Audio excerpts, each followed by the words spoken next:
from it, and what can be better, and what can your team learn from it? Right. Well, first of all, our execution in the first half was pretty good. To play a team that's that good defensively, to get the shots that we got, we're going to live with that. I thought we got really good shots. We had 5 turnovers. I said it after the game, if you just do the same thing in the second half, and you have 10 turnovers with the team that forces the most turnovers in the country, that's something that you want to live with. So there's always some silver linings. And when you play, I thought Turrier's pressure bothered us. We got frustrated when we missed shots, and then we got loose with the basketball in the second half. We were just careless with the basketball. You have to be able to make better decisions and keep getting quality shots. And even though they weren't going down for us, you got to keep executing, keep doing your job. And then I just thought our ability to adjust to the basketball, whether we're 1 pass away, 2 passes away, whether we're in a closeout, we're in a rotation, was just poor. Especially in the second half. Nothing happens and they can't have an advantage. Nothing happened on about 10 possessions and they got an advantage, all because we don't adjust to the ball with our proper influence. We don't keep the ball in front of us, and now we're just playing catch up, and now you're in rotations, and now you're over helping, and you're just putting yourself in a tough spot. With that being said, they're a really good offensive and defensive team. So they're gonna make some plays, and they're gonna make some plays over you. Keep forcing them to keep making plays over you. Break their rhythm, keep them in front of you, make things more difficult on them. And we simply didn't do that. Now, with all that being said, after watching it, I feel even more after what I said after the game was true, is they're a good team. They're a good team. And they get after you, they make it hard on you, they make you uncomfortable.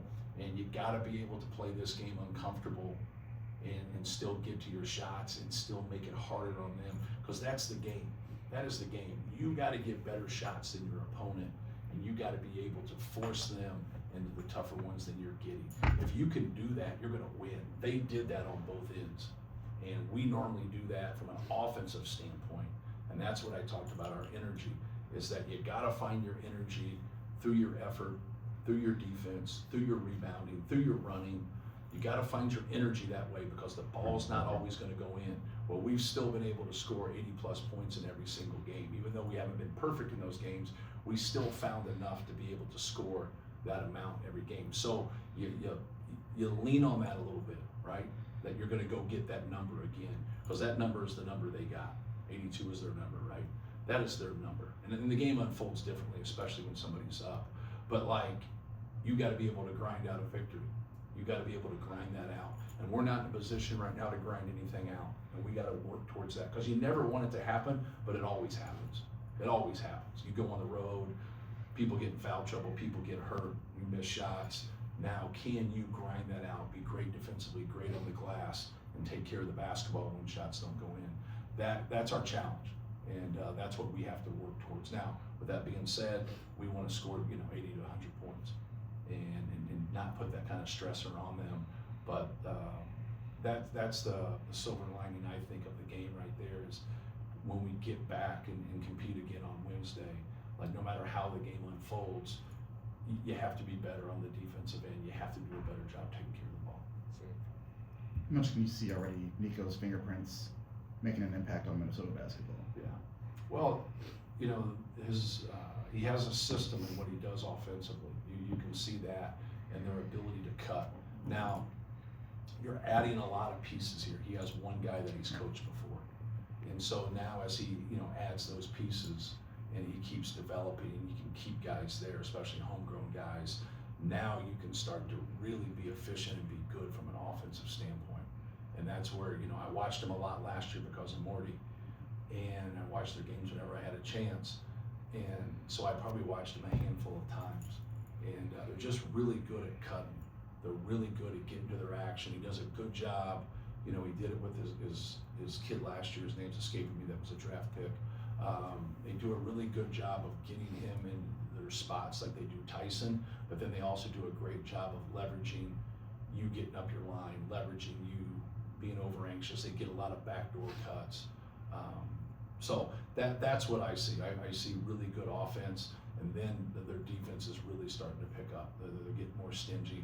I thought they did some really good things against Indiana, and obviously their game was at home, but I thought their defense was vastly improved from, their tournament game. They had times in their tournament games where they go in spurts where they would do good defensively, then they would have more breakdowns. I just thought the consistent play there, I thought their crowd obviously helped them in that game, but that's what I see. He's been successful every place he's been, so he'll be successful there. What ways is Antoine helping the practice dynamic right now? It's just his ability to break people down offensively. Like he can get the ball and go get his own shot. Very athletic, long, big guard, and then his ability to put pressure on the ball. I think that really gives us a good look for people, because no matter who we play, sometimes people scheme to put size on Braden. Sometimes they go and put ultimate quickness, but normally the best defender goes on him, right? And so now having Antoine being able to guard him and other guys in practice, so he helps us on both ends, and ultimately he helps himself. Have you had a scout team guard that talented? Or is it No. No, we haven't. We've had some guys that are pretty good that have redshirted or whatever, but in terms of just that type of ability that can break people down, he's going to be a good player. Matt, does a lopsided loss affect the team or the way you handle it more than a 5-point loss? Yeah, I don't know. That's a good question. I think how it affects us is how we play going forward, right? I think that's you don't solve it in a press conference. But it's humbling more than anything. That's the kind of the two places. If you're a coach or you're a player, you're either humbled or you're about ready to get humbled. And the devil's in the detail, and you got to be able to compete. Every game, you got to be able to go out there and compete, and no matter what happens, you can't stop doing that. And I think they got it. No different than what we did to Texas Tech, right? No different. And that's what I told them. I said, how do you think they felt? How do you think Texas Tech felt? If they're a good basketball team, they just beat LSU by 30 points. Christian Anderson had 37. Those guys, you didn't walk away from that game thinking about their two best players, how you thought of them. Those guys are two of the best players in the country. And we had a great night. And so we got some of the best players in the country, but Iowa State was better than us. It's simple as that. And that's what you want. Champions always get off the canvas. And so when you get knocked down, that's who you are. But you also hope the lesson in the whole thing is that you prevent that from happening again. That hasn't happened to us too much, especially at home. But it did.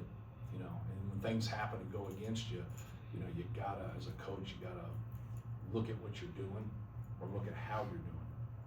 And obviously we're in a good position. Our first half, there's not a lot to look at and say, what's the problem here? Because we were getting really, really good shots. And that's a hard thing to do against them, because they're a great defensive team. Matt, have you seen Omer adapt to a different culture, a different way of living? Mm-hmm. He said he's never seen snow, didn't have a winter coat when he got here. Yeah. The basketball is basketball, but when you get international people who haven't seen this way of living before, that can be maybe the hardest transition. Yeah, just, trying to adjust to everything. A lot of times you're coming in and basketball-wise, you learn a new system, you got new teammates, but now you're moving and living in the United States. College basketball is refereed differently than FIBA basketball. Kind of learning those nuances is really important. Learning on playing coming off the bench, learning on playing with lesser minutes. There's just a lot of adjustments, and then from a culture standpoint, it's something that I've never been through.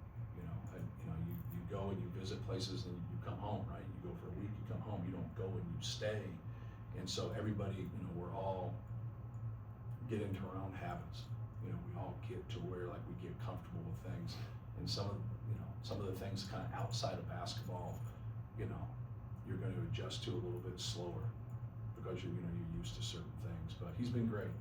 He's worked really hard and he's put in a lot of time. And I know it's frustrating sometimes not seeing some shots go down, but that's part of basketball. You work through it. You keep putting in your time. You keep watching film, and he's he's a good player. He'll keep getting better, and he'll keep being more comfortable. Is part of that being just having a professional background? Like he's been through this maybe more than a typical freshman. Yeah, his club team that he was with for 10 years. Right. So even though you look at Maccabi Tel Aviv, was his pro team, that's his club. So he played all age groups coming up with that. So that's something he's been very familiar with. What jumps out to you about the challenges of Cade Tyson, especially when you're be guarding him with a bigger guy who you need back on the glass too? Yeah, good player. He does a good job moving without the basketball. He can put the ball on the floor. He's just not a guy that shoots threes.